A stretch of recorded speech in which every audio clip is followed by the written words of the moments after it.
All right, let's talk Epstein. The files, the list, the cover up, the whole mess.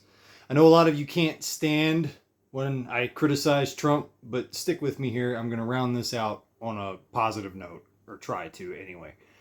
MAGA, the real base, not the influencers on X, not the talking heads, but us, right?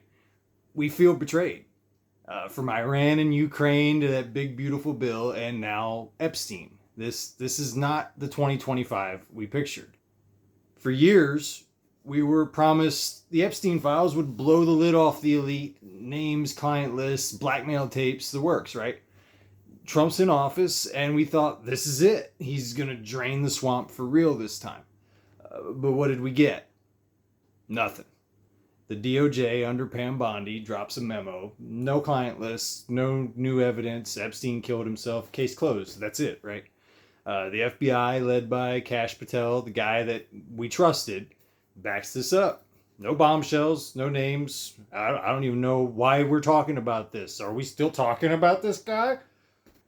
We voted for transparency and for justice. We wanted something different. And what does it look like now? It looks like the same old stuff. It looks like a cover up, the kind of thing that would happen under Biden or Obama. And people are furious about it, and I think rightfully so. Some are saying that Bondi lied about the list on her desk, and some are saying they're done with Trump for good. And the mainstream right, they're mocking us. They're telling us to shut up and move on. It doesn't matter. You were stupid forever wondering about this. And it kind of stings, man.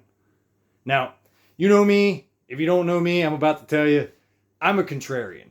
I'm a crazy, kooky conspiracy theorist. I'm so contrarian that if you tell me the sky is blue, I'm gonna be like, did you know there was a period of time millions of years ago that the sky was pink?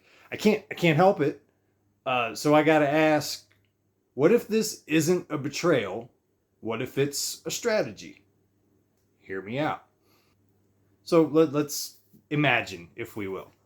Uh, Supposedly he knows how these elites operate, right? Because he runs with these guys, or ran with these guys, however you want to think of it. Epstein's friends aren't stupid. They've got lawyers, back channels, PR teams.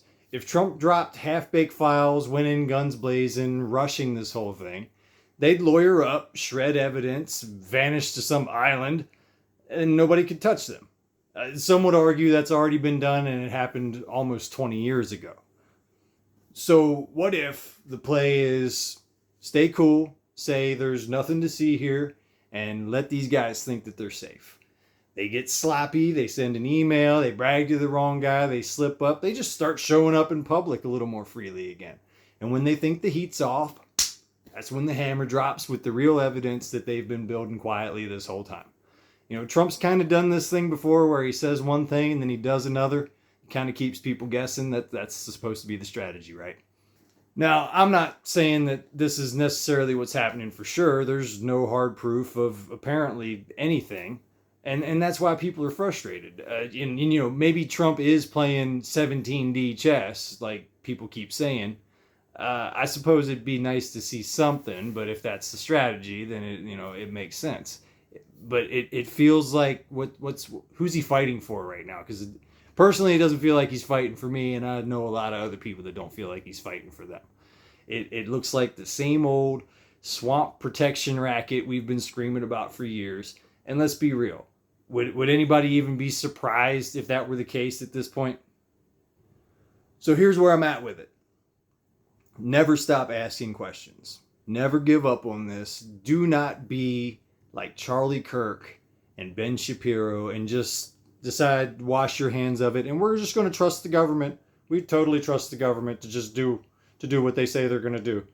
Can you imagine guys like that saying that thing 2 years ago? That's the whole reason half of us supported guys like that, because we thought they were kind of the small government type. Now they're just like, let's just trust in them. So I say to you, never stop asking questions about this. Never give up on it, even when the big right figures tell you it's not worth asking questions about. Never give up on this, no matter how uncomfortable it gets, no matter what it reveals. If they start threatening to crash the economy like they're starting to say, if we start releasing these names, it could do horrible things to the economy. I don't care. These people need to be brought to justice. So what do you think? Are we being played, or is Trump playing them? I'm genuinely curious what everyone thinks about this, and I say we keep hitting it.